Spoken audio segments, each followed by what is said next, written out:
Hello, and welcome to another episode of the Busy Fit podcast.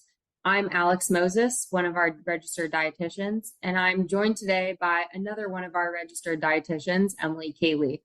Today, we are going to be talking through eating through the menstrual cycle. How do we best fuel in each phase as a woman? I think that this is something that's been overlooked for many years. I know myself, I wasn't taught a lot of this even before I became a dietitian, just being a menstruating woman. And it's good information for all of us to know and to know our bodies a little bit better. So I'm going to hand it off to Emily to do a quick little intro and get us started. Hey everyone, super happy to be here with the great Alex.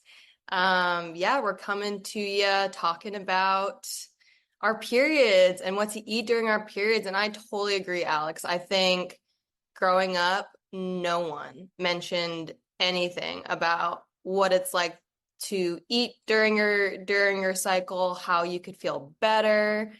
It was always just kind of, yep, we get it and you deal with it. So I think we're definitely in that age where women want to know. And they know that there's answers and there's ways to go about their cycle better. So this is really exciting to, hit this population that we're working with to give them some insight because they might feel a little lost. We have a lot of hormones in our body that have a ton of different functions, but when we are focusing in on the actual hormones that affect our menstrual cycle, the reproductive hormones, there are a few really big ones. The biggest one that most people think of, especially for women, is estrogen. That is what's responsible for puberty, but also has a ton of other implications around the rest of our body. So it actually helps control our cholesterol levels and health of our brain and our bones. And this is something that most people only associate with women, but there are small amounts in men as well. So I think that this podcast is geared towards women, but honestly, men, good thing for you to know as well. And if you care for a woman in your life, something important for you to know. Take care of your girl or your sister. Anybody. Your mom. Your mom. Look out for your girls. Yeah. And estrogen is something that fluctuates a lot throughout our cycles, but it is the highest in the late follicular phase. So right before our ovulation time. Then there's progesterone. So this is something that really only has functions in the area of fertility or reproduction. So it's not helping us out a lot in other body functions like muscles and bones like estrogen does. This is also what is found in forms of birth control. So most people, if they're taking a birth control pill, it's going to have progesterone in it. Sometimes it has a combination of progesterone and estrogen, but the majority you're going to find are strictly a synthetic form of progesterone called a progestogen. So this is also what is going to be tracked because it's only functioning in the area of fertility to show if you are pregnant or not. So if you've ever seen like the pee test, the blood test, like those are tracking progesterone levels. So birth control pills actually make your progesterone stay at the same level the entire way through your cycle. So you don't have any sort of fluctuation if you're on birth control. The LH and the FSH are basically just hormones that work together to stimulate your follicular growth and ovulation. So they are going to be spiking right before we ovulate. This is a big ratio that people like to track to make sure that you are in good health and making sure that your fertility is in check. So an LH and FSH ratio should be a 1-to-2 ratio. You'll see people with things like PCOS will have an elevated ratio And that could be anywhere from a 2-to-2 ratio to even a 3-to-2 ratio. So that's something that a lot of people see on blood work as out of whack if they have PCOS. The testosterone is one that I still have as an important hormone on here, even though it's not thought of as something for women. But testosterone is still found in low levels in women. And this is primarily responsible for increasing libido or your sex drive and your bone and muscle health. So estrogen and testosterone really work hand in hand on the bone and muscle health side. When someone's listening to this, I think the most that they can get out of this, if anything, is things are just happening all the time. And no wonder why you feel the way you do during these different phases of your cycle, because these hormones are just going crazy up and down, just like you are feeling, right? So these are the four main hormones. They all have a purpose, like Alex was saying. They all go up and down throughout your whole entire cycle, these 28 days, or about 28 days, depending on if you're taking birth control, if you're regular. That was a great rundown of the hormones, Alex. Thank you so much. So one thing that I do want to say with the phases, and like you mentioned, the 28-day cycle we go through, people should know that women go through this 28-day hormone cycle, but men go through a 24-hour hormone cycle. So again, men, listen up. If you think that you feel a little wonky at different parts of the day, we feel that at full weeks at a time. So be aware of that and know that some of this can apply to you. And maybe one day we'll do an episode on the men's side, but there are different times in a woman's cycle when they should be trying to get in a better workout, when they should be focusing on rest. And it's the same for men. But for women, the different phases that we have, the main ones we have are the follicular phase. And most of the time you're splitting that up. Like early follicular phase is very different from the late follicular. Early follicular is when you have that active menstruation or bleeding. And that's when you have that dip in low progesterone. So like I said, progesterone's that hormone that we're having in birth control. So a lot of people only experience bleeding or basically a fake period on birth control when they are taking the placebo week, because otherwise their progesterones just stay in the same. So if you don't have that dip, you're not going to be actively menstruating. Once you get into that late follicular phase, that is when you're going to feel on top of the world. That is when you have the highest amount of energy. You're done with your period. We're starting to gear up for ovulation. So people usually have higher energy during Woohoo! Yeah. Super fun. And then the ovulation time is, as most people know, going to be the highest chance that you get pregnant. Energy is still decently high during this time, but this is going to be a shorter phase. This is usually only a few days. And then the luteal phase, once we get into the luteal phase, the mid-luteal phase is the part that we usually focus on. That's when most are experiencing those PMS symptoms that we Womp all womp. know and love. And that leads into menstruation. So back to the top of the cycle at that early follicular phase. Yeah. What a roller coaster. Just a roller coaster. And again, yeah, Alex just went through the whole entire cycle. So basically, again, if you want to follow along, there are great graphs out there, but she just went through the whole entire thing, and you'll see it looks like a little mini roller coaster. And that's our month. And it makes sense. It 100% makes sense why you're feeling the way you are. So try to be mindful of that, right? So you're having a day and you're like, why does everything just seem a little wonky or a little off? Or why am I having these thoughts? Or why am I reacting this way? Or why am I so hungry? Or why can't I get this workout done the way I want to get this workout done? where are you in your cycle, right? Does it make sense? What do you need to do?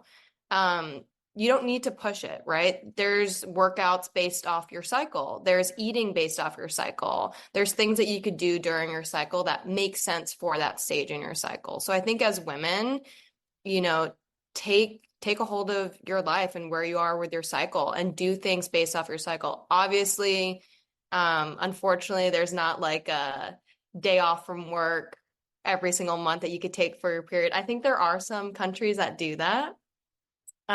So that's interesting. But you can possibly plan your month based off your cycle and what's going on, especially if you have bad PMS or bad experiences during these different phases. Stay mindful, try not to be frustrated, and lean on your other girls to ask them, hey, what are you doing? What are you reading? What works for you? So yeah, women stand together. Stand together.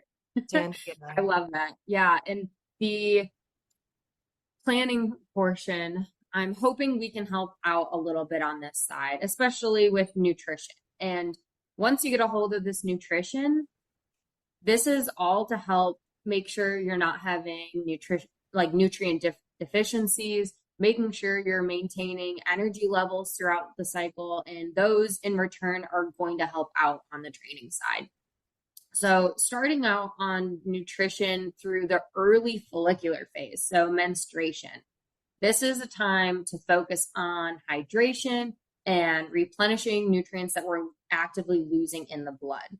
So, Emily, what are some of those things that we need to focus on, and what are some good sources that we can get in?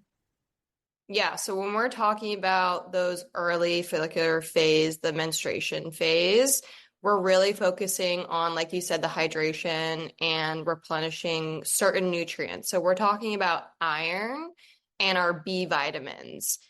Iron makes sense, right? You lose iron in your blood. You're menstruating, you are bleeding, right? So we want to replenish this with certain foods. So you can think of foods that are rich in iron. There's a couple different kinds of iron. There's heme iron and non-heme iron. Our heme iron we're going to get from our animal sources.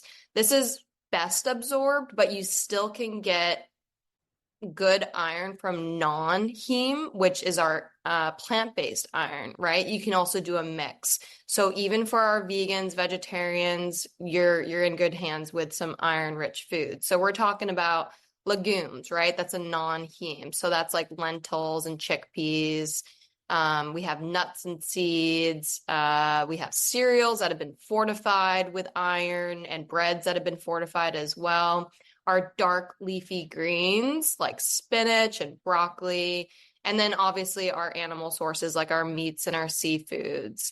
So that's going to be our high iron foods that you're going to want during your menstruation period, right? Replace the iron that you're losing from your blood and make sure that you have good energy. When we're talking about our B vitamins, right? This is energy. You think well, I'm not going to recommend people take energy drinks, but when you look at an energy drink, there's a lot of B vitamins, right? For a reason. But you can get these from good sources of food that have good fiber, good other micronutrients, and good calories, right? So our B vitamins that are going to be found in food, again, like our dark leafy greens, seafood, especially like oysters, clams, and mussels, meat, eggs, seeds, right? So these are all going to be our B vitamins. So this is our nutrients, our iron and our B vitamins. And then when we start talking about our hydrating foods, this is going to be like our fruits and our vegetables, right? So this is going to be like watermelon, our berries, celery, cucumber. So when we combined some foods that are high in iron, high in B vitamins, and hydrating, we can think of some kind of meal during this phase, like a teriyaki steak rice bowl with cucumbers and sesame seeds, spinach, and spicy mayo. This is going to be something that you can make during your menstruation cycle that's going to give you good iron, good B vitamins, and is also hydrating, and it's going to be super, super tasty. So this is something that you can eat during the menstruation cycle that might make you feel a little bit better. I do want to say that when you get these guides or this advice to take through your cycle, it's really easy to like look at this and be like, screw you guys, I'm not eating a teriyaki rice bowl when I'm actively bleeding. Like, I want chocolate, I want these things. But once you start doing these things, even in small amounts, we're not saying like every single meal of your day needs to be focusing on these items, right? Like, if you're eating a decently balanced diet in general, you're probably getting a lot of these nutrients in some capacity, anyways. If you're taking a multivitamin, even, you might be getting some of these.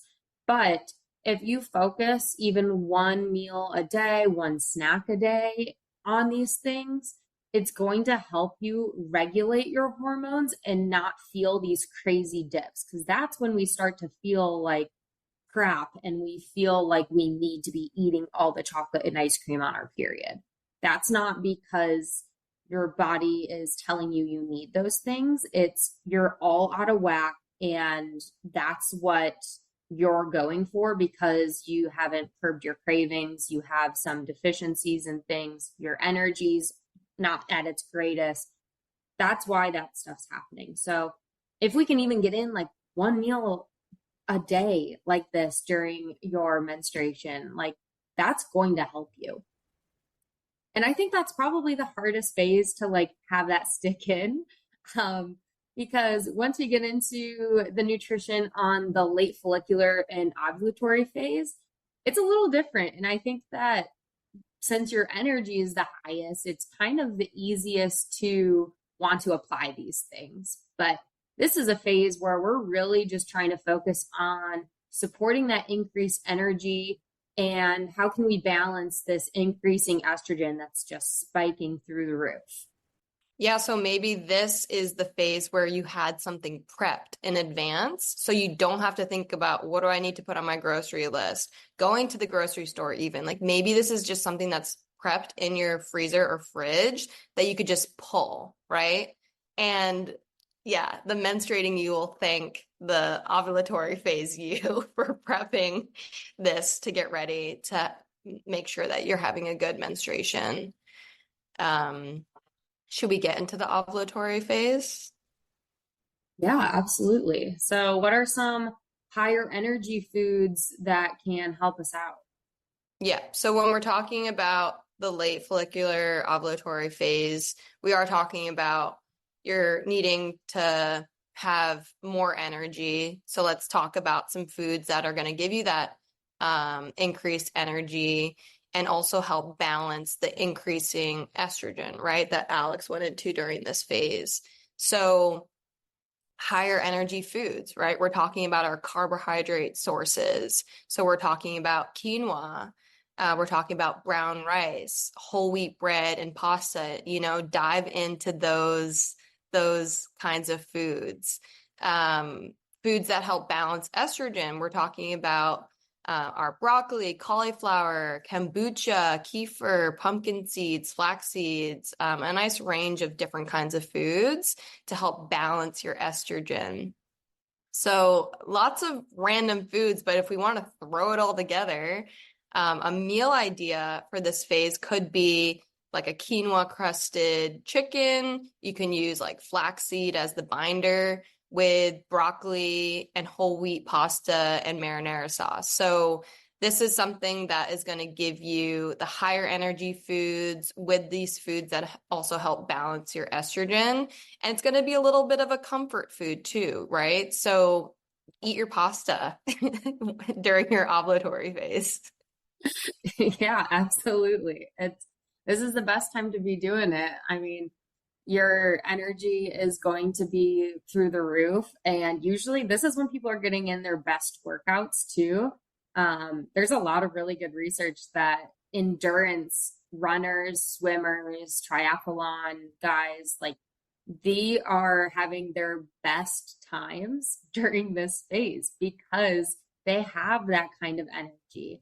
And a lot of those people who are in a competition mode usually are doing things like this anyway. So they're usually getting in a carb load. It just happens to be at this time when it's the most beneficial for a woman's body. So really cool that this is like such a cool application going in and good information to know that you can really plan out not only like a good training, but like how you can really fuel for this training too. Now we can move into that luteal phase. So this is the last phase in the cycle. And like I said, it's usually just referred to as the mid-luteal phase because that's the time in the phase that we see the change in hormones. So this is a time where we are experiencing that wonderful PMS. So this is when we're just really trying to satisfy cravings in a more nutritious way. So really want to support our hormones and hormonal health while still honoring those cravings, getting in that salt, getting in those sweets. So Emily, what are some good examples of salty craving snacks, sweet craving snacks to help us through this phase? So Alex did mention chocolate earlier, and we're finally at that stage. So yes, there is a phase that you can get your chocolate in. Of course, you can get your chocolate in whenever you want because chocolate's great. But during your luteal phase, we want to satisfy those cravings, right? You deserve it. So we have some options for our salty cravings and our sweet. So salty nuts, flavored sunflower seeds, roasted chickpeas or edamame, kale chips, right? So those are all like salty cravings if you're a salty gal. And your sweet cravings. This is going to be our dark chocolate or hot chocolate with cacao powder or baked sweet potato with cinnamon and coconut whip, right? We can have like a Greek yogurt with pumpkin seeds and peanut butter and chocolate chips. This is making me hungry. So yeah, you have your options. And if you're a salty and sweet, dip into both of these if you want. But this could be something that you do throughout the day. This could be something that you do at the end of the night or something that you do like while you're in bed, not having a good time. So also tell your partner what kind of what kind of snacker craving do you need, and make sure you have these in your cabinet or make sure you have these readily available because you're probably not going to want to think too much during this phase as well. That's so true. Yeah. The planning side of things is probably going to be the most difficult during these times where you really don't want to do anything. So if you have a partner, family member, friend that can help you out and get these things for you during that phase, that's great. But honestly, if you're able to plan for these and have this stuff available for you, I know for me, I always keep things like ground flaxseed is like a staple in my freezer. I always have that. Some of the things that are more shelf stable, I always have some sort of nuts in my pantry. I always have chickpeas. I'm a huge chickpea fan. I always have chocolate. That's something I have never lacked. But maybe there's some things on here where you're like, I've never incorporated this before, or I want to try that, but I don't have that around. Plan for that, have that available. So come that time in your cycle, you have that stuff available. Well, Emily, I think that that is about it. Obviously, there is a ton you can go through on the hormone side, and we are very complicated creatures. We are women. So this is just a good quick summary on some things that you can do to help out. But if you want to learn a little bit more, all of this is in writing on our guide, our Eating Through Your Menstrual Cycle guide that you can find on our Facebook page. Um, or you can always follow us on Instagram, Mejoria Training, where we post some of these tips weekly. But thank you for tuning in. Hopefully, you learned something and make sure you eat through your cycle.